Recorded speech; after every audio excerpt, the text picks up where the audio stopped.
Ginakabig bilang criminal case ang pagmaneho sa idadom sang impluwensya sang makahulubog nga ilimnon kung sariin dako ang penalidad kag mahimo nga mapreso sa nasambit nga bayulasyon. Ini ang payag ni Attorney Gaudioso Hidospan, Assistant Regional Director sang LTO-6.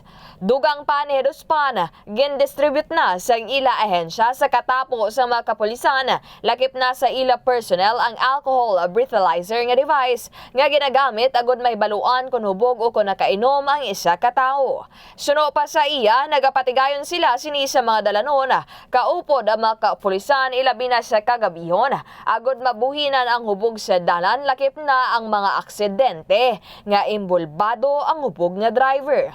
Naibaluan nga santo sa RA 10586 o kung drunk driving law, sang pungsod may mga penalidad lakip na ang 3 ka bulan nga pagkapreso kaga 20,000 pesos tubtub 80,000 pesos nga piyansa kung wala sang homicide o physical injury. Samtang kung nagtuga naman sang physical injury, mahimo mapreso kag makapiyansa sang balor 100,000 pesos tubtub 200,000 pesos. Samtang 300,000 tubtub 500,000 pesos naman kung may mabungguan kag kung may madulaan sang kabuhi o kung kaso nga homicide.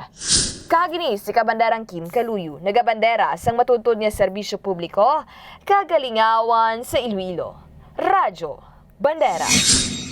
Ang ining balita ang ginadulong sa inyo sang DTX Coffee Mix. Himo sa natural nga sangka pareho sang amarkuso, chia seeds, sugared cane extract powder. DTX Coffee Mix. Nakakapi ka na, naka-detox ka pa. DTX Coffee Mix. Mabakal sa mga butika.